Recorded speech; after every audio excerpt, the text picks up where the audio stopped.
Bom dia a todos. Mais uma vez um privilégio estar aqui com vocês, com a BA Startups, no Case. Eu já acompanho já há um bom tempo, com outro chapéu, e agora é um privilégio estar junto à HSM aqui com vocês. Para quem não me conhece, meu nome é Reinaldo Gama, sou CEO da HSM, co-CEO da Singularity Brasil, e hoje aqui a gente trouxe 2 amigos para essa missão, porque missão difícil a gente chama amigo, que amigo não nega e amigo não fala mal. Então eu trouxe 2 amigos e 2 feras aqui, muito conhecidas de vocês, para um bate-papo que são 2 paixões aqui que eu tenho, que é educação e inovação. A gente vai falar muito sobre educação e inovação. Então eu queria agradecer ao Rui, CEO do Great Place to Work, e ao Flávio, Corporate Venture Officer da Redpoint e Ventures, grande conhecido aí do público da Case, do mercado como um todo. Muito obrigado, Flávio, muito obrigado, Rui, por toparem aqui esse bate-papo, que eu tenho certeza que já passaram o tempo aqui, falaram que a gente tem 40 minutos aqui, mas se deixar, a gente vai ficar aqui, porque o papo é bom e faz tempo que a gente não conversa. Então, obrigado. E aí eu queria começar aqui, né, introduzindo. Primeiro, eu queria falar que a gente está com o stand, né, o stand da HSMU, da HSM University. Para vocês que estão nos acompanhando aí, podem visitar. A HSM também, o site da HSM, www.hsm.com.br, também tem todas as nossas soluções ali. Então, vocês podem conferir. E eu queria começar aqui, vou começar com o Pripas aqui, depois com o Rui. O que esses 2 temas têm a ver, Flávio? Como é que você está vendo educação? Como é que você está vendo inovação? Você que já está há tanto tempo trabalhando esses 2 temas, né? Porque você, é o que eu brinquei, você ora está no papel de educador, você vem falando desse ecossistema, né? Cada vez com informações tão importantes, e inovação está no seu sangue também, desde o início. Como é que você vê esses 2 temas? Como é que você tem visto o mercado de edtechs? Como é que você está vendo? Sei que é muito amplo, mas queria que você começasse dando uma introdução aí de como você vê esses 2 temas, e depois eu passo a bola para o Rui. Obrigado, Reinaldo. Olha, aceitar convite para bater um papo com o Reinaldo e com o Rui, não tem como não aceitar uma ocasião como essa. Aliás, podia ser aqui, podia ser em qualquer lugar. E o Case é um evento que eu tenho um carinho muito especial pelo Case. Eu participei de todas as edições, eu sempre falo que o Case é como se fosse aquele encontro de final de ano da firma, onde você vê todo mundo, abraça todo mundo. Esse ano acho que a gente não vai conseguir abraçar todo mundo, mas a gente está batendo ponto lá para que a gente consiga fazer o nosso ecossistema ele amadurecer. É impressionante o quanto o nosso ecossistema ele amadureceu nos últimos anos, e por mais que 2020 está sendo um ano complicado, a gente tem certeza que a gente está avançando, acompanhando as startups, acompanhando tudo que está acontecendo. E sobre inovação e educação são 2 temas que têm que andar juntos. A educação é o que faz pessoas, é o que faz países mudarem de patamar. E inovação, no final das contas, é a ferramenta que a gente pode usar para isso. Olha, acho que tanto o Reinaldo quanto o Rui já devem ter escutado ou assistido algumas palestras minhas, e há mais de 5 anos eu conto a história da Netflix, por exemplo, que para mim é uma das empresas mais disruptivas que já existiram na história. E eu termino a história da Netflix falando que por conta da Netflix, da Apple TV, do YouTube, do NetNow, a gente está sendo acostumado a consumir o conteúdo que a gente quer, na hora que a gente quer, na tela que a gente quer. E eu falo há mais de 3 anos, se eu não me engano, que se as escolas também não se adaptarem a fornecer o seu conteúdo na hora que o aluno quer, o conteúdo que o aluno quer e na tela que o aluno quer, aquela escola, aquele educador vai perder aquele aluno. Por conta da pandemia agora em 2020, absolutamente a natureza empurrou a sociedade global para esse cenário que eu já venho falando há mais de 3 anos, falando sobre o quanto que a educação ela tem que estar amplamente disponível para todo mundo que tem acesso à internet. E o quanto que acesso à internet na minha opinião, é uma das maiores ferramentas de transformação social que qualquer sociedade pode colocar na mão das pessoas. A partir do momento que você tem uma pessoa com o celular na mão e um acesso a um plano de dados, acesso à internet, ele tem acesso ao que existe de melhor na sociedade, na humanidade. E todos os fatores estão se somando agora. A gente tem muito conteúdo disponível, muito conteúdo amplamente sendo divulgado, e a gente percebeu, por conta de uma pandemia global, que nós somos capazes de produzir conteúdo e distribuir esse conteúdo de altíssima qualidade em alta escala, para impactar o maior número possível de pessoas. Eu acho que assim, esse segmento de educação, agora, no momento que a gente está vivendo, ele está passando por uma transformação que veio para ficar. Eu até dei um exemplo. Um dia eu estava batendo um papo com o Reinaldo em outro momento. Eu tenho um filho de 8 anos e ele está estudando, ele está agora fazendo prova via Zoom agora. E eu estou falando com a diretora da escola, que está planejando a volta, o retorno, como que vai ser, como que não vai ser. Eu estou falando, olha, pode planejar o retorno que for, mas eu acho que meu filho, uma vez por semana, tem que ter aula online. E quando eu falo isso, tem muita gente que acha um absurdo, que acha polêmico, que acha que, como assim você está falando isso? Não faz sentido.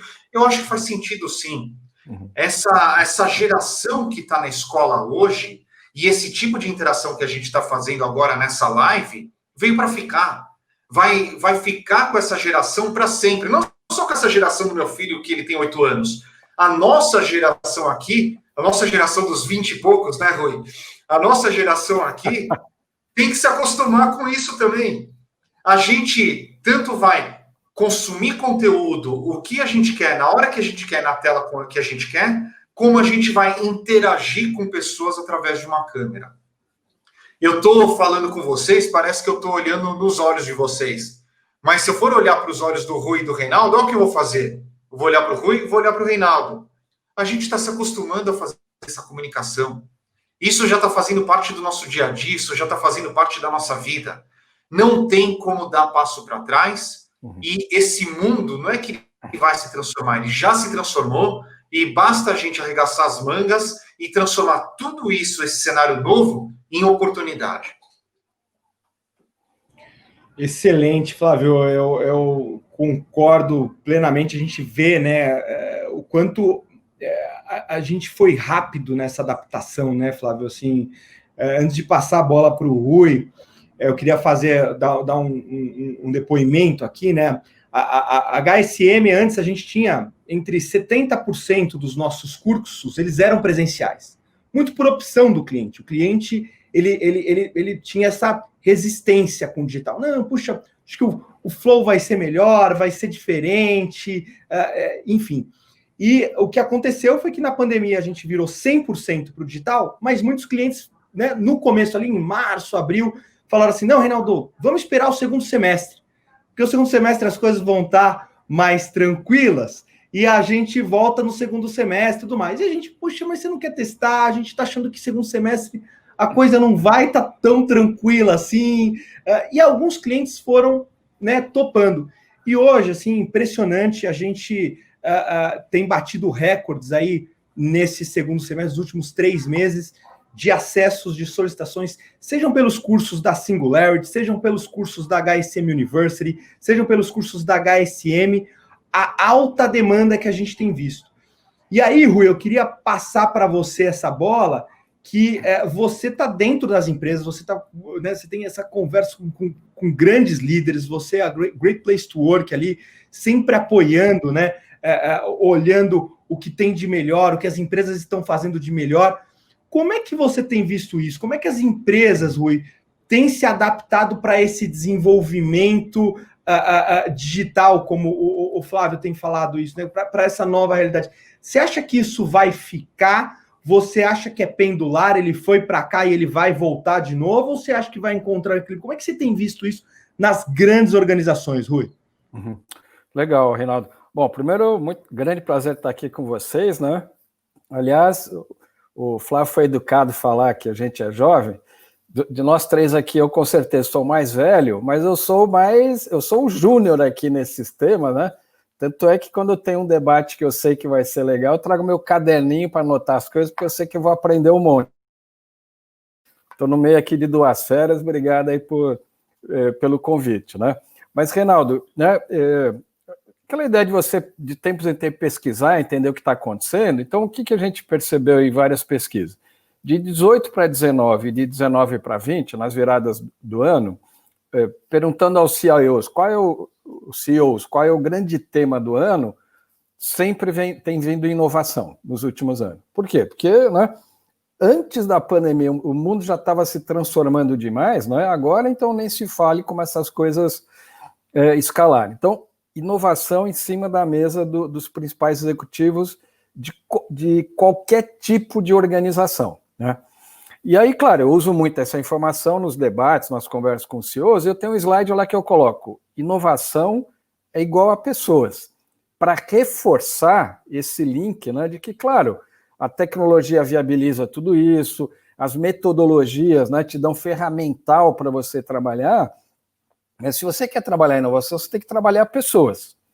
E aí, então eu ponho 2 slides: inovação é igual a pessoas, e o próximo é capacite-se, né? Ou seja, para mim a receita de inovação é essa, né? Pense em pessoas, se você está pensando em pessoas, pense na capacitação.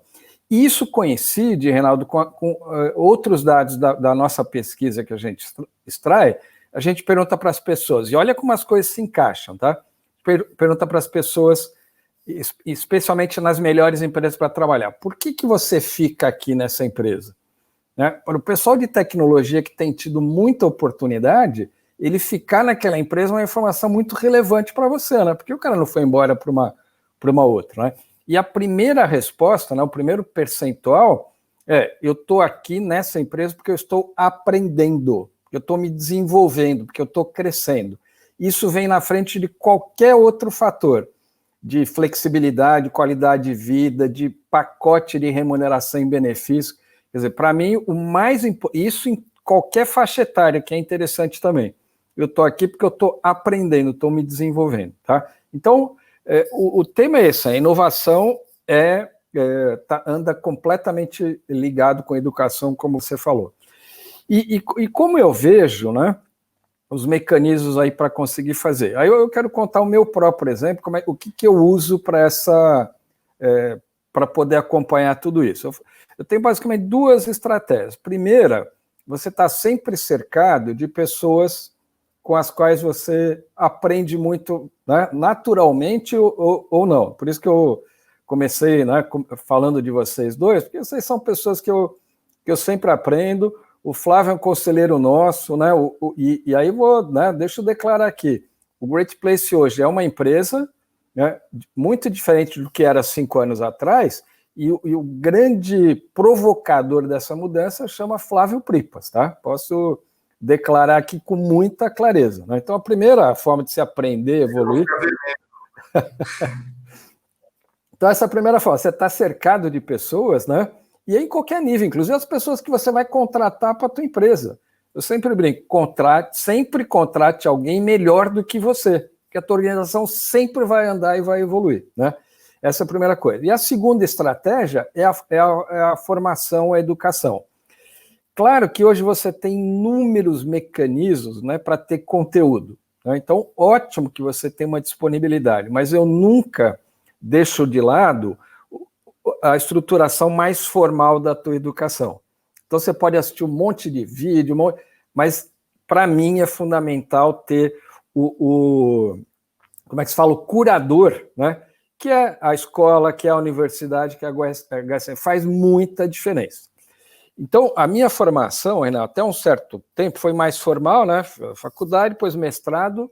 Até o mestrado eu consegui, daí para frente não deu mais, né? Por tempo, por uma série de coisas. E isso já faz muito tempo, tá? Como é que era a minha estratégia de formação daí para frente? De tempos em tempos, quando havia condição e possibilidade, fiz alguns cursos de curta duração, especialmente no exterior, né? Fui para o Wharton, fui para o IESE, fui para o IMD. E a outra estratégia minha era eventos e palestras da HSM. E eu não estou falando que eu estou com você aqui, tá, Reinaldo? Esse era o meu programa de formação. Falei, não vou conseguir fazer um curso de longa duração, não consigo mais, né, em função das atividades profissionais. Então, eu selecionava na agenda anual da HSM os temas que eu ia buscar. Isso tem sido a minha formação nos últimos, talvez, 30 anos. Tá? Então, só fechando... Né, para mim, inovação é formação, é educação, né? Necessidade de capacitar, cada um precisa ter a sua estratégia. E aí, voltando à sua pergunta, acho que a pandemia ajudou a abrir esse mundo, né, para oportunidades, e ele vai seguir com essa mescla. Né? Abrimos as portas aí para muita coisa digital, ou seja, facilitar esse acesso, né? Mas claro que vamos ter momentos aí a estratégia aí do Flávio, né, com a escola do filho é sensacional, pô. Vamos voltar para a normal, mas tem que continuar tendo os mecanismos digitais, porque eles te abrem a porta para o mundo, né, muito maior do que a gente costumava ver, né? Rui, queria fazer uns comentários, que você falou que essa transformação, essa migração para o digital é muito relacionada a pessoas. Eu falo também há bastante tempo que o significado de transformação digital, para mim, transformação digital é uma grande enganação. É um termo que alguém cunhou, mas que serve como uma desculpa para que as pessoas possam repensar pessoas, repensar equipes, repensar o modo de trabalhar, repensar como que as organizações se organizam. E, no final das contas, é mudança de cabeça. Tem muita gente que confunde transformação de processo. Quem não fez digitalização de processo está 20 anos atrasado, e transformação digital significa realmente mudar a cabeça para que possa abraçar tudo isso que está acontecendo no mundo. E outra coisa que você falou sobre educação continuada, sabe que às vezes me perguntam, né? Hoje em dia não precisa mais ir para a faculdade. Putz, eu discordo. Eu acho que assim, você ir para uma educação mais formal te dá uma bagagem e te dá um pensamento sistêmico, te dá uma formação, como o próprio nome dito, para que você tenha mais ferramenta pessoal para que possa tentar acompanhar tudo que acontece no mundo. E a educação continuada, ela é como se fosse aquele alimento que o seu cérebro precisa a todo momento para que ele possa ir crescendo e para que você, como pessoa, possa ir crescendo. E você só consegue armazenar tudo aquilo, estabelecer relação e tirar valor daquilo se você tem uma base muito boa. A gente fala muito de educação de base e a cada momento que eu estudo mais esse assunto, esse, para mim, é um dos assuntos mais importantes, porque quanto mais base você tem, mais você consegue aproveitar. A má notícia é que hoje em dia o mundo está se transformando tão rápido que é impossível acompanhar tudo o que está acontecendo, mas quanto mais você se esforça, melhora a sua bagagem, mais você consegue, talvez, acompanhar tudo aquilo que você está acontecendo. E um outro ponto que você falou também é sobre o curador. A gente é tão inundado de tanta informação diferente hoje em dia que é muito importante ter bons curadores para que possam nos ajudar a desenhar melhores jornadas. Sem esse curador, a gente absolutamente fica perdido. E daí também, fazendo um pouquinho, a HSM é um belo de um curador que a gente deve contar para isso.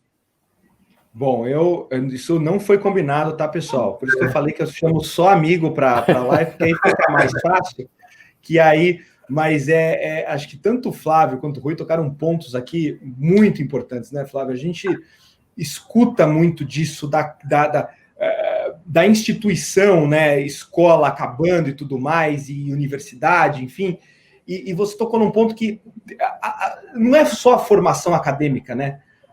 Os 4 anos, os 3 anos, os 5 anos, enfim, o tempo que você passa dentro de uma universidade, ela te forma como indivíduo, né? Ela te forma ali como pessoa, ela forma soft skills, skills de relacionamento, skills ali que você vai usar no dia a dia muito mais do que o acadêmico, né? Óbvio que o acadêmico ele serve, como você disse, para base, né? É fundamental você ter uma base de lógica, uma base de história, são bases que são muito fundamentais para o dia a dia, para os desafios que quando você chega a vida adulta, você enfrenta, né? Então, também concordo plenamente com você, Flávio. E, Rui, você falou muito disso, né, do desenvolvimento, de como, né, as empresas e como a gente se cercar de pessoas. E uma coisa que eu vi muito durante essa pandemia foi que, de fato, a área de recursos humanos, a área que olha o desenvolvimento, ela tomou a frente estratégica dentro das empresas. E eu tenho muitos amigos, porque né, hoje o maior consumidor da HSM são CEOs e os executivos de recursos humanos. E eu vi como eles, o tempo inteiro, olha, agora não é hora de desinvestir em desenvolvimento, muito pelo contrário, essa é a hora de investir em desenvolvimento, é hora de investir em liderança. A gente está vendo, da pior forma, o quanto a gente está carente de lideranças. Seja na política, seja nas organizações, a carência da liderança para um momento como esse, ele é fundamental a liderança, né? E a gente tem visto isso, e o RH ele foi muito fundamental dentro das empresas para assumir esse papel estratégico, né? Eu nunca vi um RH tão estratégico como eu estou vendo durante essa pandemia, né? De assumir esse olhar para pessoas, de assumir esse olhar para o desenvolvimento, para a liderança, para a humanização, de entrar na casa das pessoas, saber se está bem, se não está bem. Enquanto, não, vamos todo mundo home office. O RH levanta a mão, pera só um pouquinho, nem todo mundo funciona no home office, tem gente que não tem estrutura, a gente tem que olhar a estrutura, a gente tem que olhar o psicológico, a gente tem que olhar como é que funciona o dia a dia dessa pessoa dentro do home office, né? O Adam Grant, né, Flávio, ele falou uma frase muito interessante recentemente, que nós não estamos de home office, nós estamos working at home, né? Nós estamos trabalhando de casa. O home office é uma opcionalidade que você precisa se planejar para o home office. Puxa, hoje eu vou me planejar para o home office ali, para trabalhar. Então, o RH ele trouxe esses elementos muito interessantes, né? Eu queria trazer um outro elemento. A gente está falando muito da gente se desenvolver, da gente consumir isso. E você falou um pouquinho, Flávio, você também falou um pouquinho, Rui, que é o professor e a digitalização de conteúdo. Porque o que a gente tem visto, né, nesse momento, muita gente digitalizando o conteúdo, né, para esse meio, e não funciona. A mesma aula que você dá, o mesmo conteúdo que você consome, ou em sala de aula, ou numa palestra, ele não pode ser trazido da mesma forma para o mundo digital, né? Porque senão ele fica muito maçante, ele não funciona. Como é que vocês têm visto o professor nesse meio, né, que ele sofreu uma ruptura muito grande, né? E aí eu estou falando professor de rede pública, professor ali, né, Flávio, você falou do seu filho, ele teve que se adaptar de uma forma muito grande, né, o professor ali, né? Você ficar falando, dando aula ali 4, 5, 6, 8 horas, 10 horas, 12 horas, olhando somente um pontinho vermelho ou verde na tua tela, né? Esses dias eu vi um vídeo no YouTube muito bonito, que normalmente os alunos, né, principalmente do ensino mais básico, eles fecham a câmera, né, e tudo mais, e o professor não está vendo a reação, não está vendo se o aluno está de fato ali, e aí todos os alunos abrindo a câmera, e o professor ficando super emocionado de vendo os alunos abrindo a câmera e tal. Como é que vocês estão vendo isso, essa digitalização do conteúdo? E o professor, como é que esse professor ele vai se adaptar? Ele está se adaptando na marca? Como é que vocês veem isso? Eu queria deixar aqui, e agora eu vou fazer fale, eu não vou direcionar aqui. Quem quiser tomar a palavra primeiro, Pripas ou Rui, com vocês. Rui. Tá bom. Olha, bom, esse ponto é um grande desafio, né, Reinaldo? Grande desafio, que é o papel do professor. Agora vamos fazer um paralelo com as empresas, tá? Da mesma maneira que a gente viu empresas migrando, né, para esse mundo com uma grande facilidade, porque, como o Flávio falou, já vinham se preparando há muito tempo, né, e outras com dificuldades profundas. Eu acompanhei o caso de uma empresa, Reinaldo, que a empresa colocou 2 pessoas full-time sentado na frente do computador para ver se todos os colaboradores estavam com o computador ligado e sentados. Isso aconteceu agora, tá? Não é no século 19. E não deve ser uma empresa pequena, né, Rui? Não deve ser uma empresa pequena. Né? Eram 2 caras full-time fazendo isso, tá? Então você vê, né, o gap. E outras empresas, pô, tiraram de letra, né? Então acho que o mesmo acontece na educação. Alguns professores foram até estimulados, acho que, né, outras competências deles afloraram, estão usando, né, essas possibilidades melhor, e muita, né, principalmente, infelizmente, né, principalmente no setor público, ainda muito atraso, e não conseguiram retomar minimamente as atividades, né, aguardando que tudo volte ao normal, senão nada. Então, é a história de que a tecnologia ela cria oportunidades, mas muitas vezes ela acaba aumentando ainda mais o gap, né? E aí o tema que você está levantando, Reinaldo, é o tema do país, tá certo? Então, tudo que nós acabamos de falar de educação e inovação nas empresas vale para o país. Então, temos também uma grande oportunidade, né, de trabalhar esse gap, temos desafios assim gigantescos, e aí o estímulo que a gente tem procurado dar é essa aproximação, né, de setor público, setor privado, empresas e educação, para ajudar a minimizar esse gap. Tem empresas aí com experiências sensacionais, né, de colaboração, de cooperação, de estimular a educação. Então, acho que temos que trabalhar juntos para ajudar o país a diminuir um pouco esse gap, senão a distância vai ficar maior ainda, infelizmente, né? Agora, temos que trabalhar em cima disso. Tem muitas iniciativas positivas, muitas empresas investindo bastante nisso, seja com recursos, seja com tempo das pessoas, né? Então, temos que trabalhar juntos aí, empresa, setor público, universidades, HSM, quer dizer, para ajudar a diminuir esse... Aliás, nós 3 juntos aqui estamos lá apoiando na Movimento Brasil Digital, que tenta, né, cobrir um pouquinho desse gap, né? Essa discussão do gap, de como se existe distância de como que as pessoas estão se educando nesses momentos de online, é uma discussão que ela não é fácil, não é trivial. E é algo que acho que vale um painel só para falar sobre isso. Em questão do formato, de como passar, de como educar pessoas nos mais variados ranges de idade, é algo que está sendo experimentado. Como qualquer momento na história que uma nova tecnologia ela entra com potencial de mudar o comportamento da sociedade, causa uma ruptura no início, as pessoas elas vão se acostumando com o uso daquela tecnologia, até que chega no momento onde a tecnologia ela traz mais eficiência. Eu gosto de usar muito exemplo pessoal. Eu acompanhei em casa como que foi a escola com uma criança de 8 anos, logo pós alfabetização. Meu filho foi alfabetizado com 5, 6 anos, ele tem 8, e é muito nítido que nos primeiros meses do lockdown, quando a gente teve que ficar em casa, final de março, abril, maio, os professores estavam completamente perdidos em usar aquele formato, em usar aquelas ferramentas, em passar conteúdo. A aula, ela ficou muito mais voltada para a interação entre os alunos, algo um pouco mais lúdico, menos de conteúdo propriamente dito.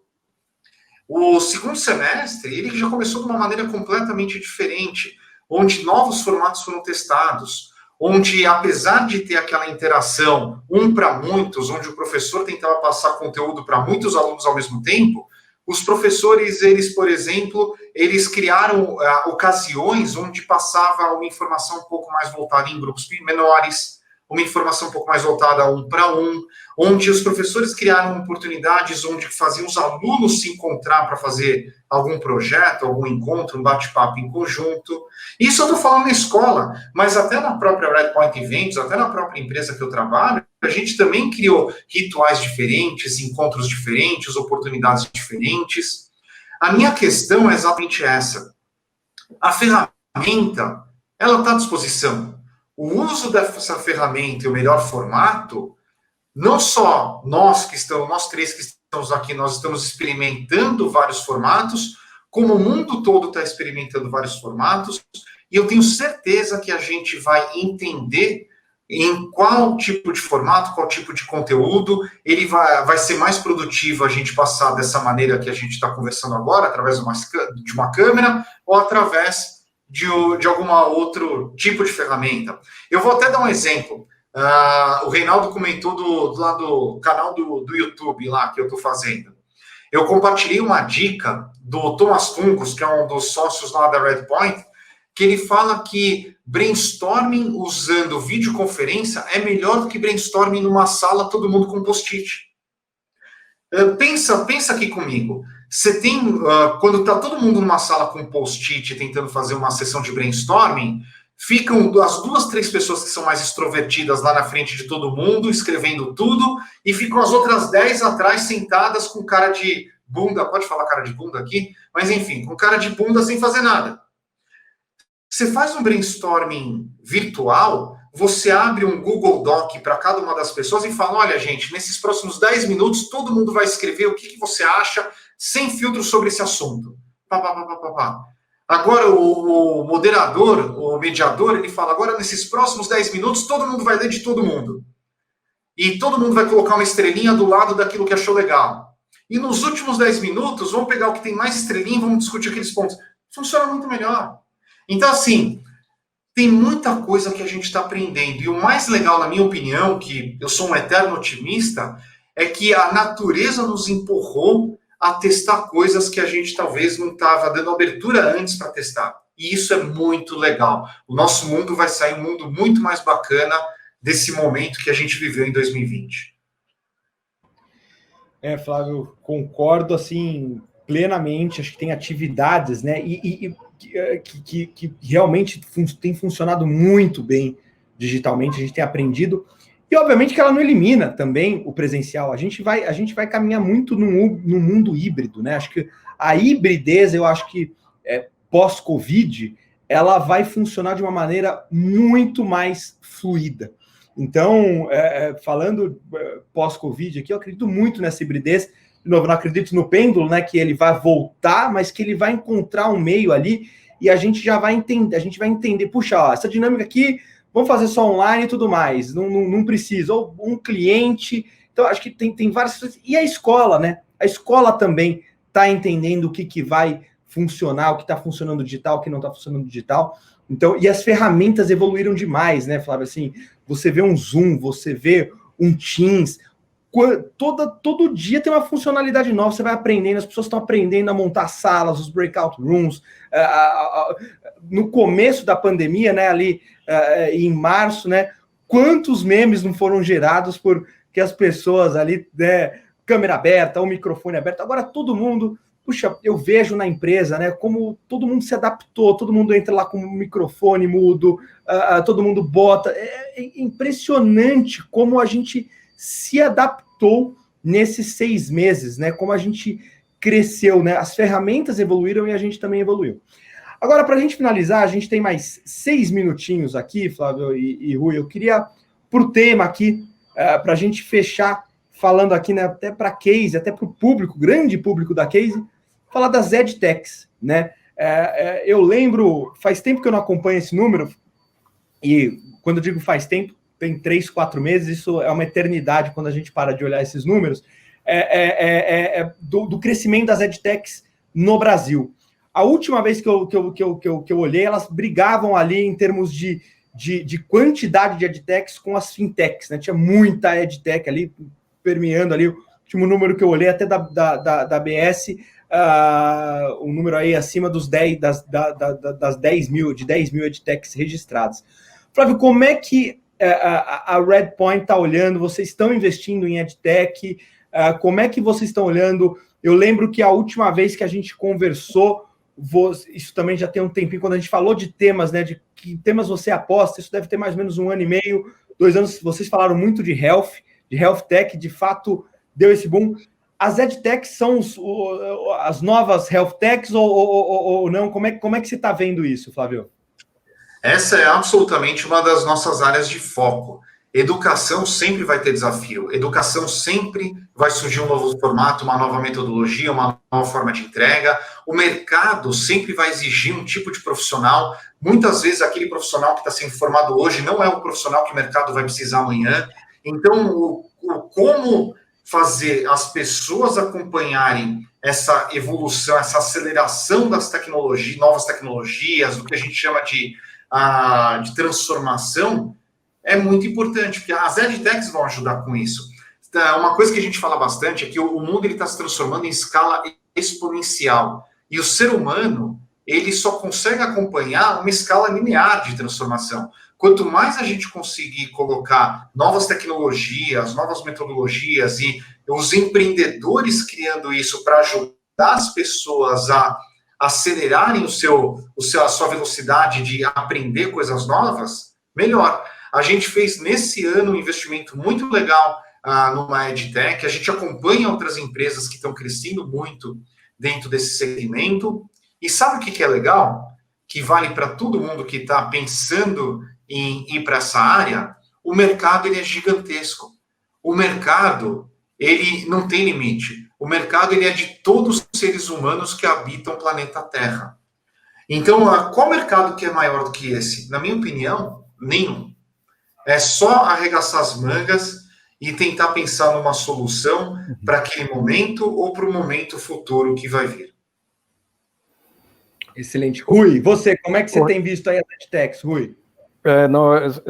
Eu concordo aí com o Flávio, e olha que interessante, Reinaldo, a gente, tanto eu pessoalmente, né, como investidor, por exemplo, ou como Great Place to Work, a gente tem acompanhado há bastante tempo esse mundo, esse ecossistema, mas a gente está cada vez mais, né, tentando canalizar exatamente no tema edtechs, porque tem a ver com propósito, né? Eu confesso para vocês que eu tenho um pouco de dificuldade de acompanhar, né, grupos de investidores e tal que atiram para qualquer lado. Para mim isso, sabe, tem uma coisa fluida demais para mim. Agora, na hora que você tem um propósito, um objetivo maior por trás, e para mim a educação sempre vai ter essa motivação, para mim começa a fazer mais sentido, tá? Então, daqui para frente a gente vai começar a olhar com mais cuidado e até institucionalmente como Great Place, como é que a gente pode ajudar? Seja, né, aproveitando a nossa marca, a nossa presença no mercado para estimular, né, ajudar essas startups, seja até como investidores, né, pessoa física ou pessoa jurídica. Então, para mim, a edtech vai estar, sim, cada vez mais no foco no mercado e nosso em particular, tá? Muito bom. Gente, olha, passou como era previsto, passou voando. Temos aqui mais 1 minuto e meio, então eu queria aproveitar esse 1 minuto e meio para agradecer, Rui, para agradecer, Flávio, vocês, por essa parceria, por essa aula. É sempre, né, o Rui sempre muito generoso nas palavras dele. Rui, muito obrigado. Flávio, né, sempre com muito conteúdo. Vocês dois são gigantes. E eu espero que para o público que está assistindo a gente tenha sido tão bacana quanto foi para mim. E só tenho a agradecer aqui. Acho que a Case tem uma relevância muito grande. A gente falou muito de curadoria e a Case também é um curador. O evento da Case ele é um evento de final de ano que traz um pouco dessa curadoria quando a gente está falando de inovação, de startups. Então, queria mais uma vez agradecer. A parceria HSM Case já está se tornando de longa data aqui. Visitem nosso stand para quem está aí. Quem tiver mais curiosidade, podem visitar nosso site. A gente vai deixar aqui no chat. Muito obrigado e espero que vocês tenham um bom evento. E mais uma vez, obrigado, Rui, obrigado, Flávio, e obrigado, ABS Startups. Valeu. Obrigado, um abraço. Valeu, pessoal. Obrigado aí. Até mais.